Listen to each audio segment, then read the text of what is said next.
Hello friends, good morning. मेरा नाम महेश भास्कर है। मेंस की जो अपनी क्लास चल रही है इसमें यूनिट 3 अपन ने कंप्लीट कर लिया है। आज चौथी यूनिट करेंगे, फिर एक यूनिट और बचेगी जो पबेड की है, बाकी फिर पॉलिटी वाला सेक्शन आ जाएगा। इसका मतलब आपने मैक्सिमम कवर कर लिया। और आज जो अपन टॉपिक डिस्कस करने वाले हैं वो यूनिट नंबर 4 डिस्कस करेंगे। तो जैसा कि आपको पता है कि जब भी अपन यूनिट करते हैं उससे पहले उसके प्रीवियस ईयर क्वेश्चन देखते हैं और इस बार के आने वाले क्वेश्चन अपन बनाते हैं, उसके बाद अपन आगे बढ़ते हैं। तो सबसे पहले अपन इसको देख लेते हैं।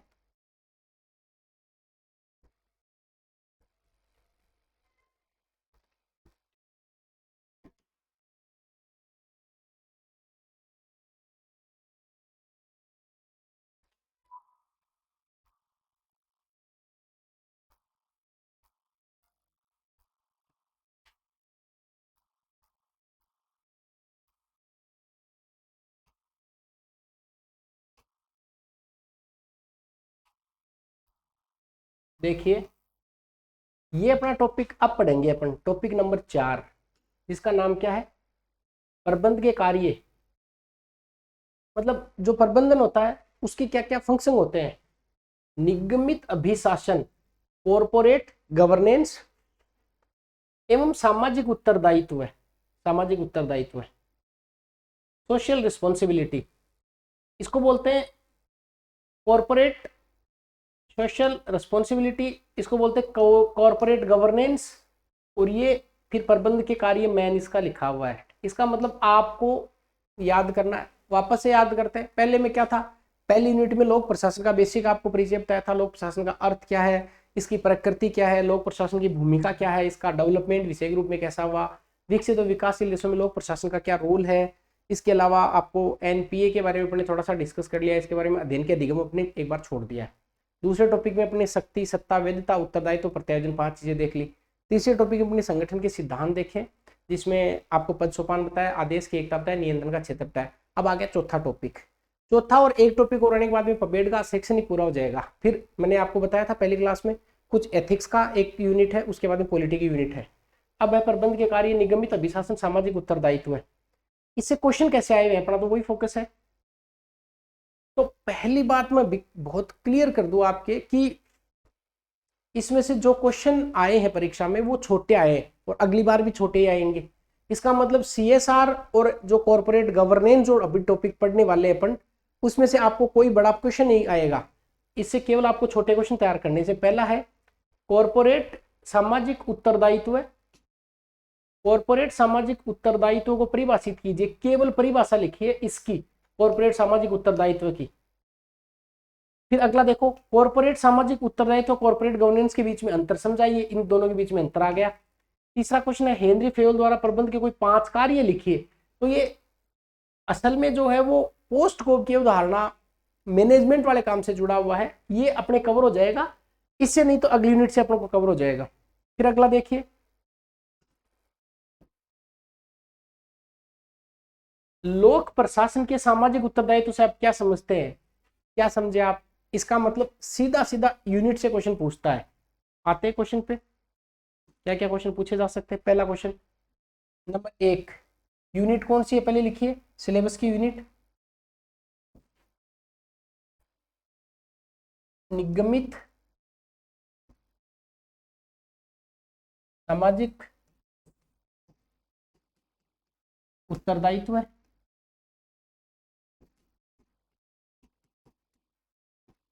और अगली है corporate governance. Corporate governance,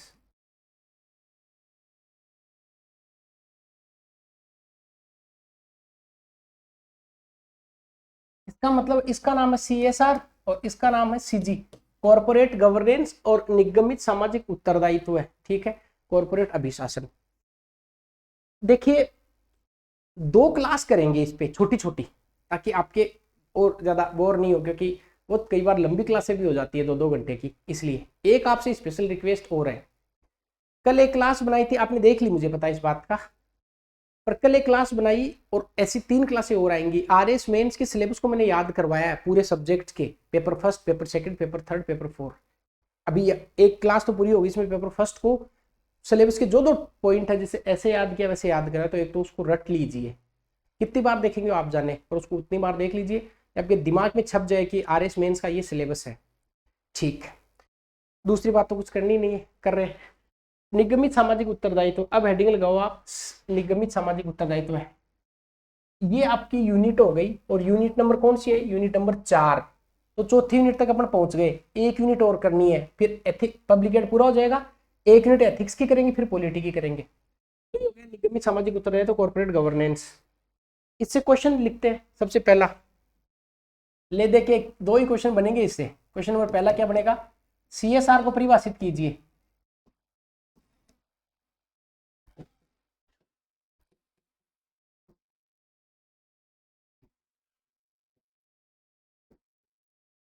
CSR को परिभाषित कीजिए। Define the corporate social responsibility, question number 2। ये इसी से निकलेगा, सीएसआर की गतिविधियां, सीएसआर की प्रमुख गतिविधियां। जीवन में कभी नहीं आएगा ये क्वेश्चन, पर फिर भी लिखा रहा है। क्वेश्चन नंबर 3, सीएसआर के लाभ व समस्याएं। बस ले दे के क्वेश्चन तो एक ही बन रहा है, व्हाट इज सीएसआर। जब सीएसआर को परिभाषित करेंगे तब ये दो चीज अपने आप निकल के आ जाएंगी। तो इस वाले जो टॉपिक है, इससे आपको सीएसआर के बारे में देखना है, क्या होता है सीएसआर। मैं हर एक चीज को आपको समझा दूंगा खुद कॉन्सेप्ट के तौर पे। ठीक, ये हो गया, 3 चीजें अपन ने देख ली, तीनों क्वेश्चन। ये 15 शब्द में लिख लीजिए, ये गतिविधियां भी 15 या 50 में देख लीजिए, और ये 50 शब्द में देख लीजिए। बस ये आपको तैयार करना है। सबसे पहले आपको कोई घर पे बच्चा छोटा, या आपके पापा जी न्यूज़पेपर पढ़ रहे हैं, दादाजी न्यूज़पेपर पढ़ रहे हैं, और उन्होंने देखा कि सीएसआर लिखा हुआ है, कि महिंद्रा ने, रिलायंस ने, वेदांतु ने, टाटा ने, इन्होंने सीएसआर गतिविधियों में पैसे लगाए, और दादाजी ने या पापा जी ने आपको पूछा कि यार ये तुम पढ़ते हो पॉलिटी, इकोनॉमिक्स और पबेड, ये सीएसआर क्या चीज़ है, उनको आप क्या कैसे बताओगे सीएसआर क्या। उनको ये कहना कि देखो पापा जी, सीएसआर का मतलब ये होता है कि अपने क्षेत्र में कोई कंपनी काम कर रही है, जैसे अपन रहते हैं सीकर में, जयपुर में, या आप किसी भी ग्रामीण क्षेत्र में रहते हैं, बाड़मेर में रहते हैं, अपन जहाँ पे रह रहे हैं वहाँ पे एक कंपनी लगी हुई है, देखो अपने घर के बगल में, रिलायंस इंडस्ट्री के नाम से। ठीक, ये रिलायंस कंपनी अपना जो इन्वायरमेंट है, अपना जो एरिया, अपना जो क्षेत्र है, इसका पानी भी यूज करती है, इसकी हवा भी यूज करती है, इसके पर्यावरण को भी ये कंपनी प्रदूषित कर रही है। तो कहीं ना कहीं जैसे मेरा यूट्यूब चैनल चल रहा है या मेरा ऐप चल रहा, उसमें प्रत्यक्ष और अप्रत्यक्ष रूप से कई सारे लोगों का रोल तो है ही, अदरवाइज ये चलता नहीं है। ठीक ऐसे ही रिलायंस कंपनी जिस क्षेत्र में चल रही है, बोलो अपने जिस क्षेत्र में चल रही है, तो कंपनी यहाँ से बहुत सारे पैसे कमाती है अपने वाले एरिया से। भले ही कंपनी मेहनत कर रही है, कर्मचारियों को सैलरी दे रही है, उन्होंने इतनी मेहनत करी है कि उन्होंने कंपनी खड़ी करी है, पर उसमें बहुत सारे लोगों का प्रत्यक्ष और अप्रत्यक्ष रूप से रोल रहता है। जैसे मैं क्लास ले रहा हूँ, तो इसमें जो लाइटिंग का जो सिस्टम है, इसमें एक इलेक्ट्रिशियन का रोल है। भारत के सारे इलेक्ट्रिशियन हड़ताल कर दें कि हम लाइट ठीक करेंगे नहीं, तो क्लास शायद नहीं हो पाएगी। तो इंटरनेट कनेक्शन लगा हुआ, इसमें भी किसी न किसी का योगदान है।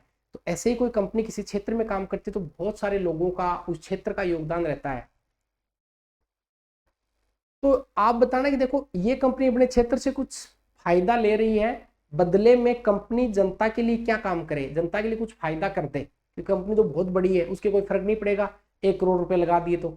1 करोड़ रुपए पापा अपने गांव में अगर किसी कंपनी ने लगाए हैं, तो अपने क्षेत्र का कायापलट हो सकता है। वो भले एजुकेशन में लगा सकते हैं, वो भले पेयजल में लगा सकते हैं, वो भले पर्यावरण की गतिविधियां पेड़ पौधे लगाने में लगा सकते हैं, वो आपके कोई स्कूल बना सकते हैं, कोई हॉस्पिटल बना सकते हैं, बच्चों के लिए खेल का स्टेडियम बना सकते हैं, कोई संचार आदि तकनीक विकसित कर सकते हैं, वो सड़क बना सकते हैं। वो इसका मतलब होता है कि एक कंपनी जिस क्षेत्र में काम करती है, वो अपनी नैतिक जिम्मेदारी समझती है इस बात को कि मुझे इन क्षेत्र के लोगों का विकास करना चाहिए।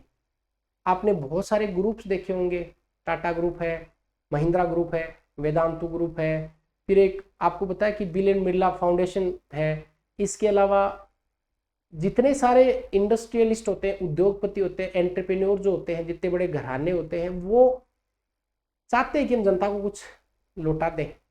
अभी क्या अपन बहुत छोटे लेवल के लोग हैं, अपन इतना सोच नहीं पाएंगे कि सर वो करोड़ रुपए क्यों खर्च करेंगे।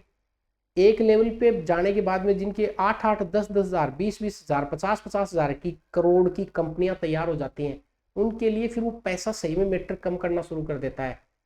वो फिर इन गतिविधियों में ज्यादा आते हैं कि मेरा समाज में नाम हो। जैसे अब्राहम मेस्लो ने बताया ना, अंतिम गतिविधियों की तरफ वो चले जाते हैं। ठीक है, 50 करोड़ रुपए कम हो गए खाते से, क्या फर्क पड़ना है, वो फिर उस लेवल से सोचने लग जाते हैं। ये तो नैतिकता की बात है। अब आपके दिमाग में दूसरा सवाल आएगा, या सर सारे नैतिक थोड़ी होते हैं, सारे पैसे क्यों लगाएंगे। हाँ, इसके लिए सरकार ने फिर प्रावधान भी कर दिया कंपनी एक्ट में कि आपको CSR में पैसे खर्च करने ही पड़ेंगे, अदरवाइज सरकार फिर आप पे नकेल कस देगी। ठीक है, समस्याएं भी बहुत सारी हैं इसमें, इसके चैलेंज भी बहुत है। पर कुल मिला के अगर आपको छोटा बच्चा है घर पे, कोई पूछता है कि CSR क्या है, तो पहले तो बता देना कि देखो CSR की फुल फॉर्म क्या है। C for corporate, S for social, R for responsibility. इसका मतलब कॉर्पोरेट का मतलब कंपनी की समाज के प्रति क्या जिम्मेदारी है, उसको CSR बोलते हैं। और इंग्लिश में कॉर्पोरेट सोशल रिस्पॉन्सिबिलिटी। यहाँ पे कंपनी नहीं लिखी, उन्होंने निगम लिख दिया, निगम। तो इसलिए थोड़ा आपको समझाने के लिए, C फॉर कंपनी, कंपनी, और आप कॉर्पोरेट का मतलब निगम कर लेना, सारी चीजें निगम में शामिल हो जाती है। कंपनी की समाज के प्रति क्या जिम्मेदारी होती है, वो ये यहाँ पे। ठीक, तो पहले तो ये बता देना। अब इस पूरी थीम से आप अपने गांव को याद करना कि आपके गांव में क्या क्या दिक्कत हो सकती है। भाई पहली बात तो स्कूल की दिक्कत हो सकती है, हॉस्पिटल की दिक्कत हो सकती है, आपके गांव में पानी की समस्या हो सकती है, विद्युत की समस्या हो सकती है आपके गांव में, आपके गांव में रोड है, सड़क है, उसकी समस्या हो सकती है, आपके गांव में पेड़ पौधे नहीं है, पर्यावरण की समस्या हो सकती है, पेयजल पानी नहीं है, शुद्ध पीने के लिए पानी नहीं, उसकी समस्या हो सकती है, आपके गांव में कोई और भी प्रॉब्लम, कोई पशुओं का हॉस्पिटल नहीं है, उसकी समस्या भी हो सकती है, आपके गांव में सॉइल प्रॉब्लम भी हो सकती है। तो आपके गांव में जो जो समस्याएं हैं, कॉर्पोरेट सोशल रिस्पॉन्सिबिलिटी में सबको कवर किया जा सकता है। बच्चों के लिए खेल स्टेडियम नहीं है, तो इसका मतलब ये कि CSR में कौन कौन सी गतिविधियां आएंगी, आप बॉक्स बना के सारी गतिविधियां लिख सकते हैं। महिला बाल विकास, पर्यावरण, वर्जन, पेयजल, सड़क, स्वास्थ्य, सफाई, हॉस्पिटल, स्कूल, कुछ भी सारी चीजें इसमें आ जाएंगी। ठीक, अब अंतिम क्वेश्चन है CSR के लाभ बताइए। लाभ तो बोले साहब, एक तो कंपनी को क्या लाभ होगा और समाज को क्या लाभ होगा। तो आपको पता है कंपनी को क्या लाभ होगा, कंपनी की ब्रांड वैल्यू बढ़ती है इससे। अगर कोई कंपनी सामाजिक गतिविधियों में पैसे लगाती है, इसका मतलब ये समझा जाता है कि ये कंपनी बहुत वैल्यूएबल है, कंपनी लोगों के हित के लिए काम करती है। आपने देखा होगा कि जो कई बार यूट्यूब पे भी जो बड़े बड़े इंस्टीट्यूशन हैं, दृष्टि, बाजीराम जैसे, विजन वगैरह, वो यूट्यूब पे फ्री क्लासेस लगाते हैं और वो कहते हैं कि CSR गतिविधियों के तहत हम लगा रहे हैं कि हम जनता को कुछ लौटाना चाहते हैं। इसे क्या फायदा होगा, टीचर को तो पेमेंट देते हैं जो यूट्यूब पे पढ़ाता है उसको, और वो फ्री क्लासेस लगाते हैं। हालांकि बहुत सारे पक्ष होते हैं इसके, पर हाँ, एक तो ब्रांड वैल्यू बढ़ती है, दूसरा एक जनता का विश्वास उसमें बढ़ता है, तीसरा है कि उनके टैक्स वगैरह में उनको फायदा होता है, कई सारी चीजें हैं। समाज को क्या फायदा होता है, समाज को बहुत सारे फायदे होते हैं, इंफ्रास्ट्रक्चर डेवलपमेंट हो जाता है, इसके अलावा बहुत सारी जो समस्याएं गाँव में, पर्यावरणीय समस्याएं, पेयजल समस्याएं दूर हो जाती हैं। इसके अलावा हो सकता है कि CSR गतिविधियों के तहत लोगों को कुछ, अगर और कोई इनिशिएटिव शुरू किया जाए तो लोगों को रोजगार जैसी समस्याएं, गरीबी जैसी समस्याएं, इनमें कुछ निवारण मिल सकता है। प्रत्यक्ष नहीं पर अप्रत्यक्ष जरूर मिलता है। ये पूरा टॉपिक हो गया आपके CSR। अब इसको फॉर्मेट में ले लेते हैं। सबसे पहले व्हाट इज CSR। CSR की परिभाषा लिखेंगे, निगमित सामाजिक उत्तरदायित्व है, निगमित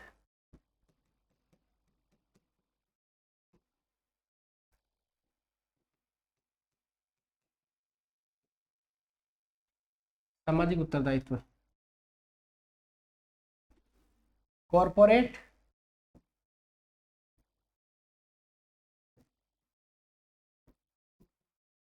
सोशल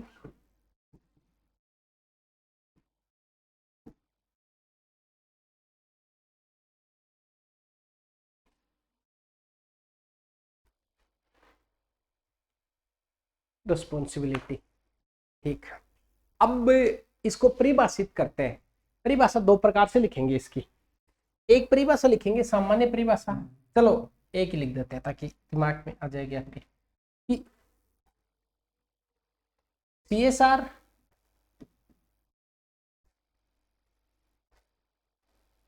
किसी निगम की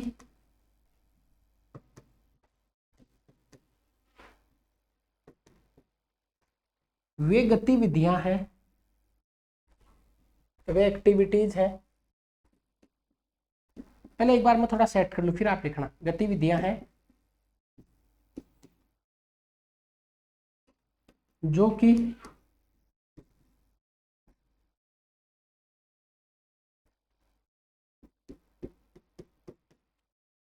निगम की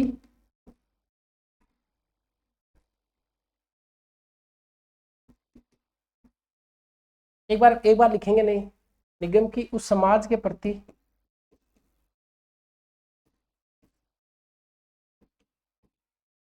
उत्तरदायित्व के रूप में प्रकट होती है।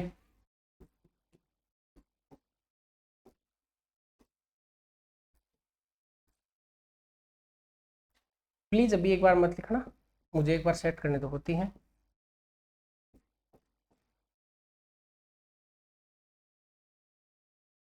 जिस समाज में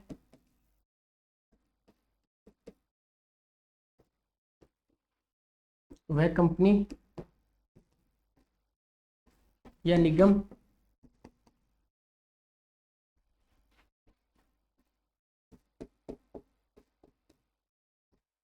लाभार्जन करता है। स्टॉप। सीएसआर किसी निगम की वे गतिविधियां जो निगम की उस समाज के उत्तरदायित्व के रूप में प्रकट होती है जिस समाज में वो कंपनी या निगम लाभार्जन करता है। एक बात तो ये पहले इसको समझ लेते हैं। इसका मतलब है कि एक तो ये कि लाभार्जन अगर किसी कंपनी कर रही है तो जन कल्याण के विकास के लिए कुछ गतिविधियां संचालित करती है। इसको दूसरी परिभाषा दूसरे फॉर्मेट में लिखते हैं। इसको एक बार रुकिए, आप नहीं लिखना है, या लगा के लिखना, या पहले लिखना नहीं, या किसी निगम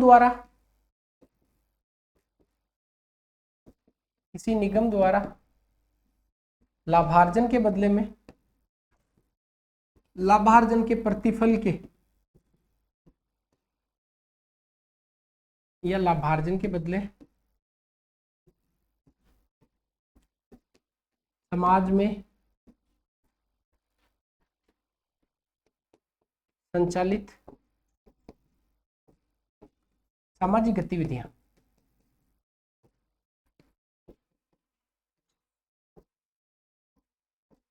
उदाहरण वेदांता, टाटा, महिंद्रा, रिलायंस। इसका मतलब होता है कि किसी निगम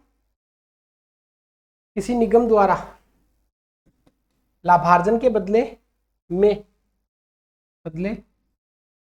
समाज में संचालित सामाजिक गतिविधियां सीएसआर कहलाती है। सीएसआर कहलाती है। ये लिखो दोनों, या लगा दिया बीच में, लिख लो, आपको 1 मिनट का या स्क्रीनशॉट ले लो। किसी निगम की वे गतिविधियां जो कि निगम की उस समाज के उत्तरदायित्व के रूप में प्रकट होती है जिस समाज में वो कंपनी निगम लाभार्जन करता है, या किसी निगम द्वारा लाभार्जन के बदले में समाज में संचालित सामाजिक गतिविधियां सीएसआर कहलाती है। उदाहरण वेदांता, टाटा, महिंद्रा। लिख लो साथ में, फिर आप स्क्रीनशॉट लिया हुआ ही रह जाता है, उसको कभी आप पढ़ते भी नहीं है।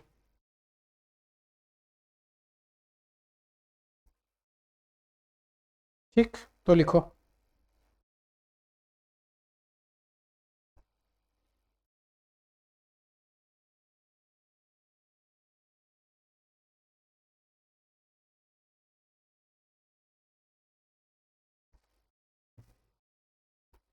लिख लिया ये वाला? चलिए,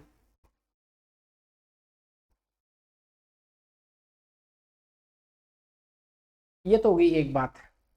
अब बात करते हैं सीएसआर के प्रावधान। मतलब सीएसआर के प्रावधान, एक ऑफिशियली सीएसआर के क्या क्या प्रावधान है वो इसको आगे लिखना है। मतलब सीएसआर का पहली बार प्रावधान कहाँ पे गया किया गया, सीएसआर का प्रावधान। तो देखिए अपने यहाँ कंपनी एक्ट पहले 1956 था, 1956 का कंपनी अधिनियम, उसकी जगह कंपनी अधिनियम 2013 आ गया। पहले कंपनी 1956 फिर 2013। तो मतलब भारत में कंपनियों को रेगुलेट करने के लिए पहले कंपनी 1956, उसके बाद में 2013 आया। कंपनी अधिनियम 2013 की धारा 135, कंपनी एक्ट 2013 की धारा 135 के तहत ये प्रावधान किया गया कि सीएसआर की क्या क्या, सीएसआर किन कंपनियों पर लागू होगा। तो आप इसकी शुरुआत कैसे करेंगे, सीएसआर का प्रावधान ऐसा लिखेंगे, कंपनी अधिनियम 2013। ये देखो एक बार पीछे बैक करते हैं, मैं थोड़ा सा इसको, ये हो गया सीएसआर की परिभाषा।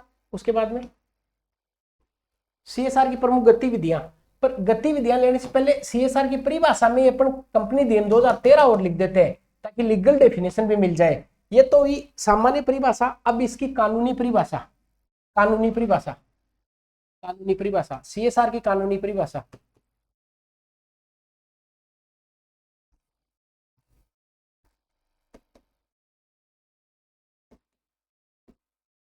कानूनी परिभाषा पब्लिक प्रावधान। अब सीएसआर की कानूनी परिभाषा, कानूनी प्रावधान क्या क्या है आपको लिखना है कि कंपनी एक्ट 2013 की धारा 135 के तहत, ऐसा लिखते एग्जामिनर को लगेगा कि आप साइकोलॉजी नहीं कर रहे। 3 प्रावधान किए गए कि अब सबके लिए सीएसआर लागू हो जाएगा और बेचारे अपना काम चलाते हैं। इसके लिए 3 प्रावधान किए गए कि ऐसी कंपनी जिनका जो टर्नओवर है वो 100 करोड़ या अधिक हो, टर्नओवर की बात है, वार्षिक टर्नओवर 100 करोड़ या ज्यादा। तो 100 करोड़ बहुत सारा टर्नओवर होता है। तो सबसे पहला किया गया जिसका टर्नओवर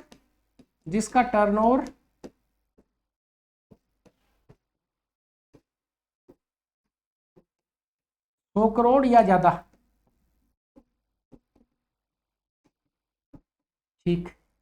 दूसरा प्रावधान किया गया कि ऐसी कोई कंपनी, देखो टर्नओवर का मतलब होता है कि जैसे मान लो एक आपके मोहल्ले में दुकान है, ऐसे किराना स्टोर है, उसको पूछा आपका टर्नओवर कितना है, तो कुछ लोग टर्नओवर को लाभ समझ लेते, नहीं वो कितना माल लाता है कितना बेचता है। जैसे 5,000 का माल लेके आया, 7,000 का बेचा तो टर्नओवर 12,000 रुपये हो गया। जैसे पूरी साल में आपके जो किराने की शॉप उसी का हो जाता होगा 15-20 लाख रुपए टर्नओवर, तो क्योंकि कितना माल लाते कितना बेचते, लाभ थोड़ी कमा रहे। भाई वो चीनी लेके आए, चीनी 30 रुपए किलो के भाव से लेके आपको 32 रुपए किलो के भाव से बेच दी, तो 2 रुपए का तो लाभ हुआ। और टर्नओवर कितना हो गया, 30 की लेके आए फिर 32 की बेच रहे, तो फिर 62 रुपए का टर्नओवर हो गया 1 किलो चीनी में ही, पर लाभ कितना हुआ, 2 रुपए का हुआ। एक बात तो हुई। दूसरा उसकी जो नेटवर्थ है, नेटवर्थ वो 500 करोड़ या ज्यादा होनी चाहिए। तो दूसरी बात है नेटवर्थ, यह क्या होती है भी बताता हूं मैं। नेटवर्थ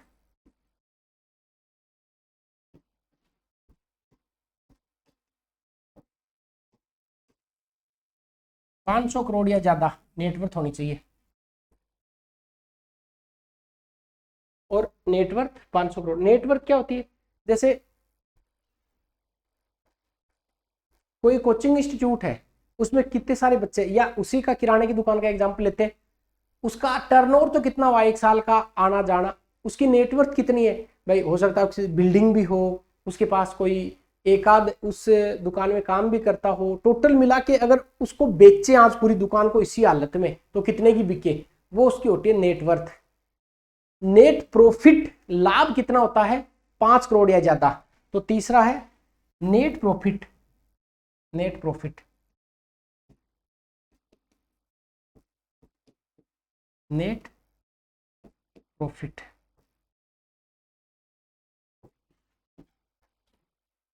5 करोड़ या ज्यादा, ठीक है। देखो या तो कोई कंपनी हो जिसका टी टर्नओवर कितना है T 100, एन कितना है 500 और पी प्रॉफिट कितना है 5 करोड़। तो 500 500 500 500 टर्नओवर 100 करोड़ होना चाहिए, नेटवर्थ तो उसकी 500 करोड़ या ज्यादा होनी चाहिए, प्रॉफिट है वो उसका 5 करोड़ होना चाहिए। इसका मतलब 5 करोड़ रुपए एक साल के लाभ कमाने वाली कंपनी, 5 करोड़ बहुत लाभ होता है एक साल का, उसको क्या होता है कि 3 साल का औसत निकाला जाता है कि 3 वर्ष का औसत निकाल लिया। जैसे एक बार उसके 5 करोड़ का लाभ हुआ, 5 करोड़ का, एक बार उसके 7 का हुआ, एक बार उसके 10 का हुआ, तो टोटल जैसे मान लो, या एक बार उसके 6 का हुआ, 5 का हुआ, 6 का हुआ, 7 का हुआ, इन तीनों का 3 साल का औसत निकालेंगे और उसका 2% ही खर्च करना आपको CSR में, तो ज्यादा नहीं है। इसका मतलब आपसे क्वेश्चन, अब बहुत सारी बातें हो गई पर अभी इसको रिकॉल समराइज कर लेंगे। तो ऐसी कंपनी को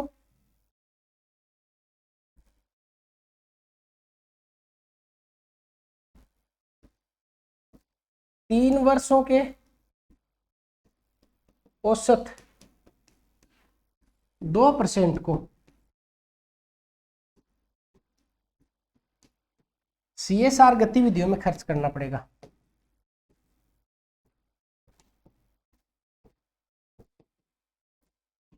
बस इसका मतलब ये हुआ। अब दोनों चीजें समराइज कर लेते हैं। सबसे पहली बात, आपको एक सामान्य परिभाषा दी कि ऐसी कोई कंपनी जो किसी समाज में कार्य करती है, लाभार्जन के बदले में समाज में जो वो गतिविधियां करेगी वो गतिविधियां शामिल हो जाएंगी।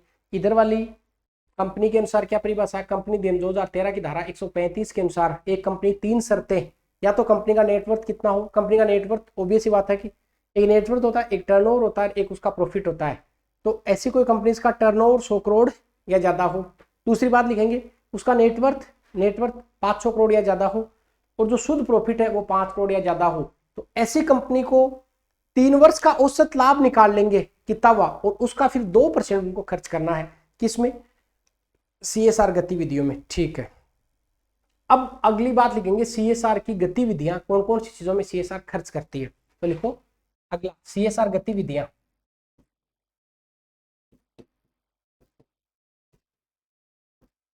कि कहां कहां पे कंपनी को खर्च करना है। आपको क्वेश्चन CSR गतिविधियां पूछे तो ऐसा एक बना देना, उसमें लिखना पेयजल, फिर शिक्षा, फिर स्वास्थ्य, महिला एवं बाल विकास,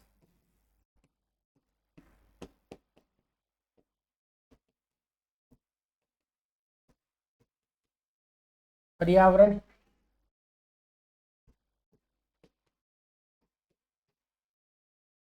अवसंरचनात्मक विकास,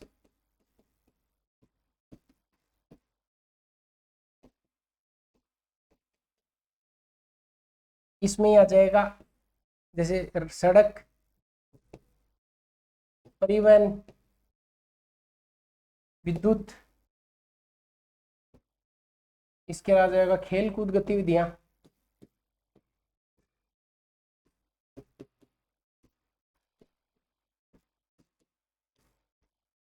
तो पेयजल में खर्च कर सकते हैं, शिक्षा में खर्च करते हैं, स्वास्थ्य, महिला बाल विकास, पर्यावरण, अवसंरचनात्मक विकास, खेल कूद की गतिविधियां। इसके अलावा ऊर्जा, ऊर्जा आपको विद्युत में आ गया। इसके अलावा महिला, खेल कूद, पर्यावरण, स्वास्थ्य, शिक्षा, अवसंरचना, वृक्ष योजनाएं, अन्य सामाजिक योजनाओं में, सामाजिक योजनाएं,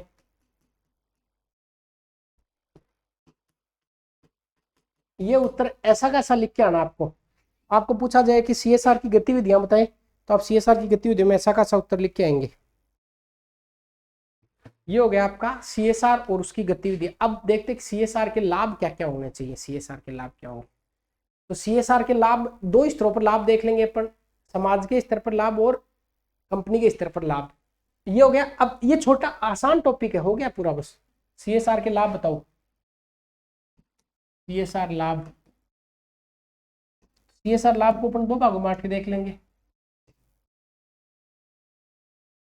एक कंपनी के स्तर पर और एक समाज के स्तर पर लाभ। तो कंपनी के स्तर पर लाभ क्या क्या होंगे, सबसे पहले इसके लाभों में वृद्धि होगी, लाभों में वृद्धि। क्यों? क्योंकि इसकी ब्रांड की वैल्यू बढ़ेगी। ब्रांड वैल्यू बढ़ जाएगी। तीसरा, सरकार कुछ प्रावधानों में छूट भी देगी, सरकार छूट देगी कुछ प्रावधानों में।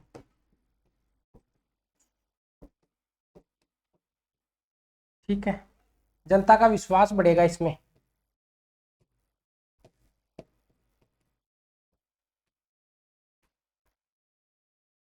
ठीक है, अंतर्राष्ट्रीय छवि बनेगी।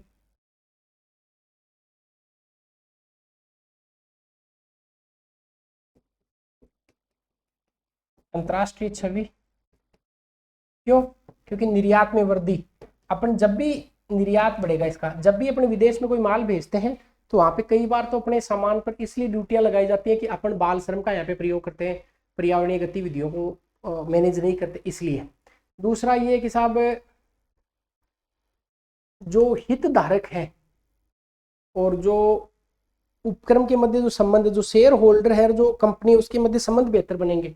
तो पांचवी बात, जो हितधारक है, ये शॉर्ट पॉइंट में लिखना है। हितधारक जो शेयर होल्डर है, हितधारकों वह कंपनी के मध्य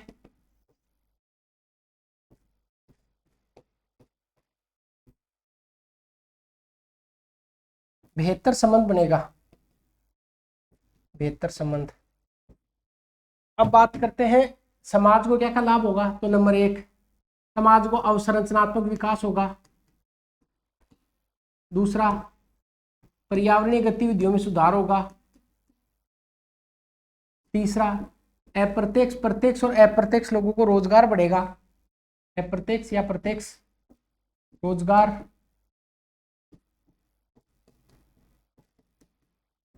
क्योंकि हो सकता है कि सीएसआर गतिविधियों के तहत कंपनी बहुत सारी नर्सरी लगाए, लोगों को रोजगार दे दे।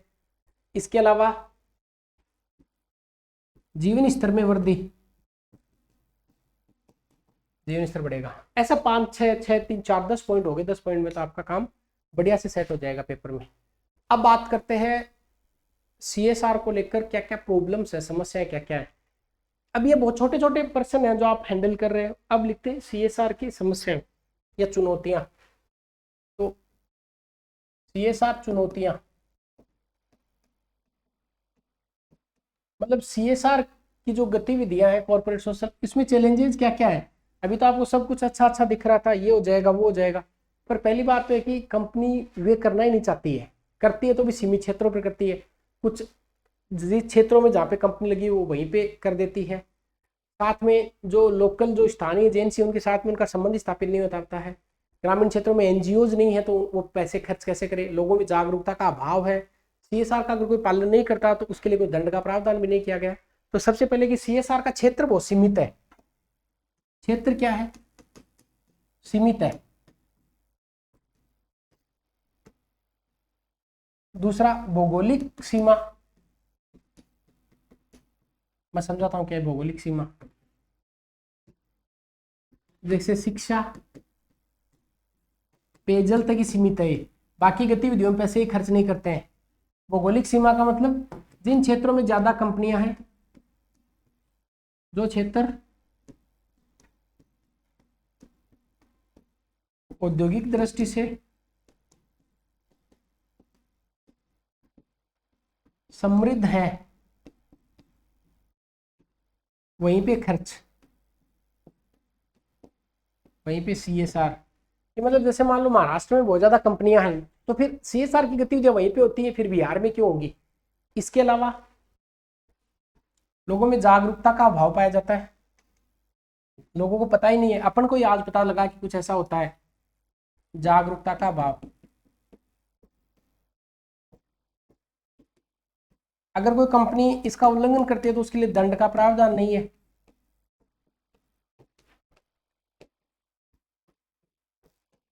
कंपनी बहुत सारी सेल कंपनियां बना लेते हैं, सेल कंपनियां, और उन्हीं में वापस पैसा इन्वेस्ट कर देते हैं। खुद के एनजीओ, बना ली, उन्हीं एनजीओ को पैसे दे दिया और वो पैसे वापस उनके पास में आ गए। इसके अलावा समन्वय का अभाव,